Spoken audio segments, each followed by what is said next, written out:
Et bonjour. On se retrouve aujourd'hui sur la chaîne YouTube de Fouria Liga pour parler de Segunda. Et oui, ça change. Donc, je reprends mes notes parce qu'en fait, j'ai un petit problème de caméra. C'est pas grave. Mais j'ai enlevé mes notes. Donc, je reprends mes notes. Voilà. Alors, pourquoi on va parler de Segunda? On va pas vraiment parler de Segunda, mais cette vidéo vient d'un constat et d'une envie de parler de ce que je vais parler grâce au match Sevilla Atlético Barça B qui va jouer ce dimanche. Pourquoi je vais faire une vidéo sur ça? Enfin, pourquoi je fais une vidéo qui est en rapport avec ce match? En fait, c'est pour parler de l'impact des équipes B qui peuvent jouer jusqu'en Segunda en Espagne, qui est une vraie spécificité dans le top 5 européen.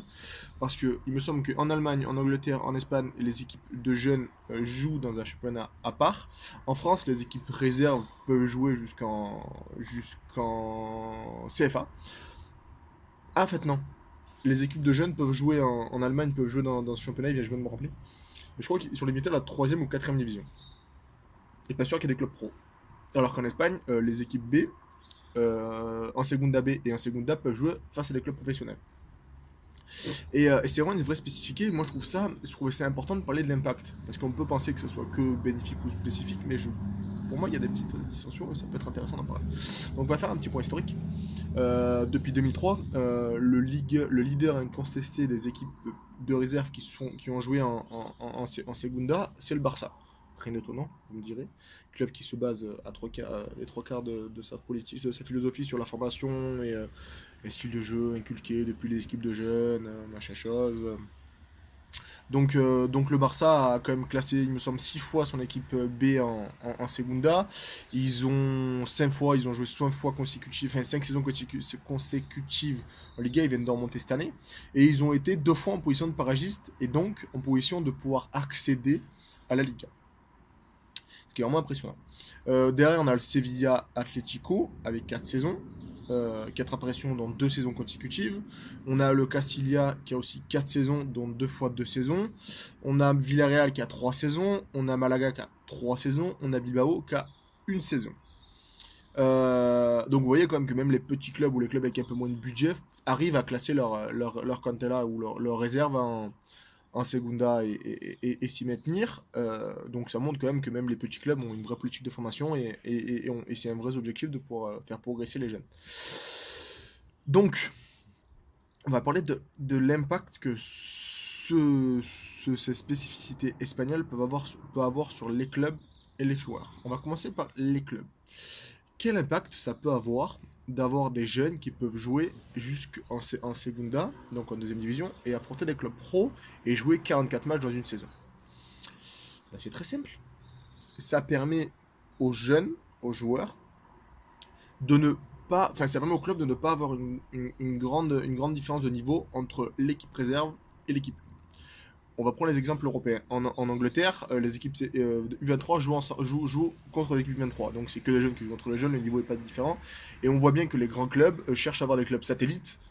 Chez Chelsea, c'est un bon exemple. Avec le Vitesse Arnhem, on a City qui a acheté des clubs partout. Bon, City avec Girona.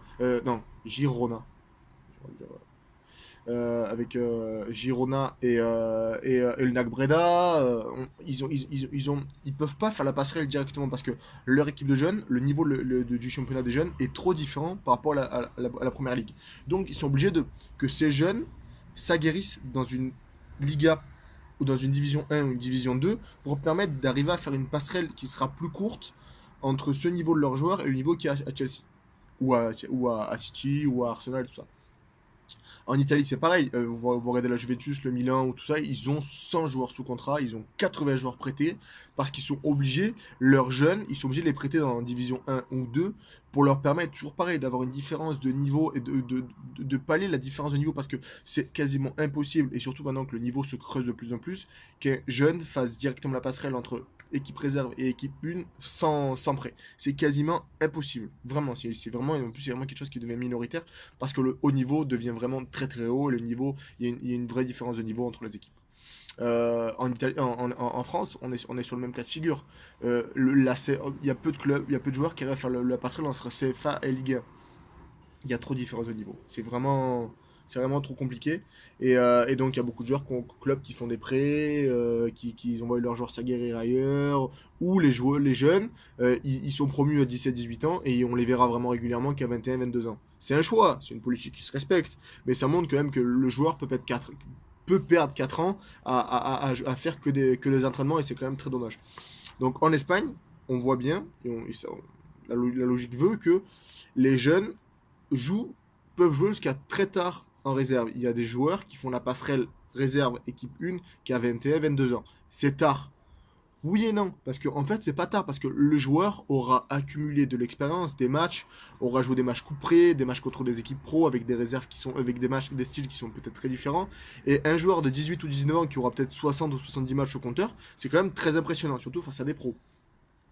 Ils auront enchaîné les galères d'une saison. En plus, les concurrences, enfin on en parle après, mais la concurrence est vraiment très exacerbée dans ce genre de club. Donc pour le joueur, le club, le fait d'avoir des équipes réserves qui peuvent jouer si haut, c'est bien parce que ça permet de réduire, comme j'ai dit, la différence de niveau entre une équipe 1 et une équipe B. En plus de ça, en Espagne, vous savez quand même, les clubs, en Europe, c'est ce qui se passe, mais en Espagne, c'est vraiment clair. Les clubs ont vraiment vécu des débuts des années 2000 très compliqués avec beaucoup de clubs qui ont été en situation de paiement, qui ont été relégués à cause de difficultés financières. Et il y a beaucoup de clubs qui n'arrivent qui ne remontent la pente que maintenant.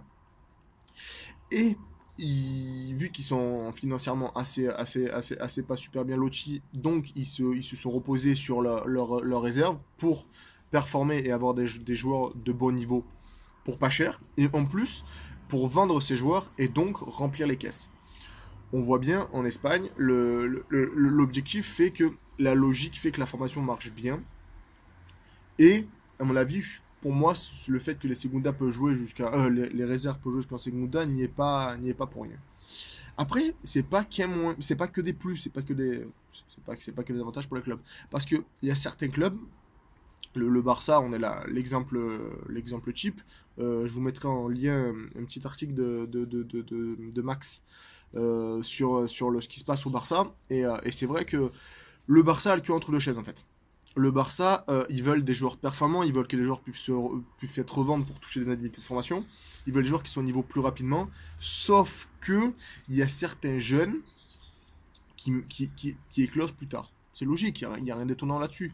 Donc, il y a certains clubs qui vont favoriser et mettre en avant et mettre titulaire des jeunes peut-être moins intéressants pour l'avenir et qui n'ont peut-être pas tout de suite vocation à jouer en équipe A et qui n'auront jamais le niveau, mais qui à cet instant-là, à 18 ou 19 ans, sont matures plus tôt et sont plus prêts à être au niveau tout de suite.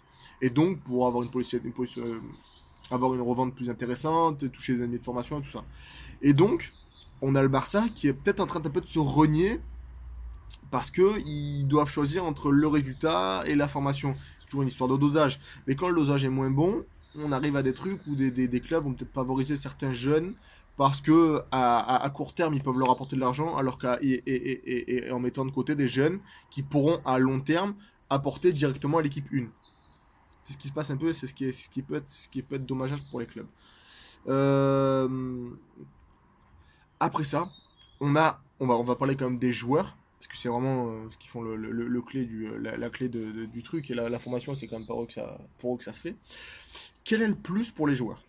Donc, on en revient à ce que je disais tout à l'heure, ça leur permet de s'aguerrir, ça leur permet de progresser et d'être bien en équipe B, en réserve, avec souvent des salaires qui sont plutôt pas mal, et surtout un niveau qui est quand même pas trop mal, quoi. À 18 ou 19 ans, comme je dis, titulaire en Segunda, c'est pas mauvais. De un, tu t'aguerris. De 2, tu progresses. De 3, tu rencontres des mecs qui sont très bons, des clubs qui sont très très très bons. Donc toi, tu progresses parce que l'opposition en face est bonne.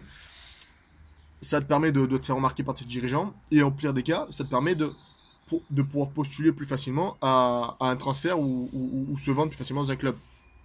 Pour l'exemple de joueur français, quand tu as 25 matchs en CFA, il n'y a personne qui te regarde. Quand tu enchaînes une saison de 44 matchs en Segunda, les regards sont plus sur toi. Euh, Ça, c'est bien pour eux. Il y a aussi le fait que il y a aussi des moins bien. Les joueurs, comme je le dis, il y a une concurrence qui est vraiment accrue. les clubs recrutent à tour de bras, braconnent dans des petites divisions, ils vont récupérer des Argentins, des Brésiliens.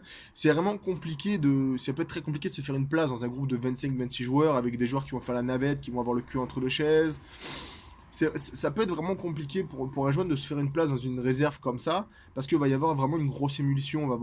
Tu vas pouvoir progresser, descendre, monter. Il y a une concurrence de tous les instants. Donc, les joueurs qui vont être prêts, ça va leur permettre qui vont être au niveau tout de suite dans un événement comme ça va montrer qu'ils sont au niveau, mais ça peut broyer certains joueurs. Des joueurs qui vont jamais arriver à être au niveau et jamais arriver à montrer l'étendue de leur talent alors qu'ils sont très très bons.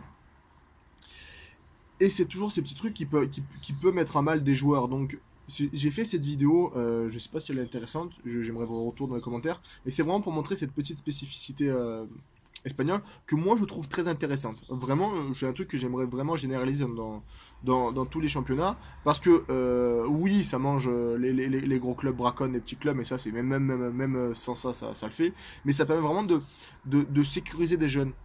En France, on a quand même une fuite des talents qui est énorme. Mais pour ça, parce qu'en CFA, ils sont trop forts et ils sont pas assez forts pour la Ligue 1. Donc si on arrive à faire des réserves qui peuvent jouer jusqu'en National ou même jusqu'en Ligue 2, il y aura très peu de clubs qui vont y arriver, mais tu vas pouvoir les faire progresser. Et si le jeune est très bon, il va peut-être pousser le club, la réserve à monter. Ça va être du gagnant-gagnant. Le joueur a tout intérêt à rester pour faire progresser et se faire remarquer par sa dirigeant et par l'extérieur. Et le club a tout intérêt à garder le joueur parce que ce joueur, ça peut leur permettre de progresser et de gagner de l'argent pour l'avenir. C'est un cheminement pensé qui est pas dégueu. Donc voilà, j'espère que la vidéo vous a plu. On a de très bons articles sur le site, toujours pareil. On s'abonne à Foyer les gars sur Twitter. On est même sur Facebook, on s'abonne sur Facebook. On lâche des pouces bleus, on retweet, on partage, on follow. On va checker les articles qu'il y a sur le site foirlesgars.fr. Il y a du tout bon partout. En rapport avec ça, vous pouvez aller voir le CIES qui a fait une très bonne étude sur les joueurs formés au club, le pourcentage de temps de jeu et tout ça, c'est vraiment très intéressant. On a Nico Montator qui a fait un petit papier sur Bilbao qui est très très très bon, qui parle de vraiment comme le club est particulier, qui se repose à 99% sur des joueurs basques formés au club. Et je vous mettrai l'article en lien aussi, les deux, celui-là de Nico Montator et celui-là de Max sur le Barça B, et qui est vraiment intéressant. Donc merci beaucoup, j'espère que la vidéo vous a plu. Ah ciao, bonsoir.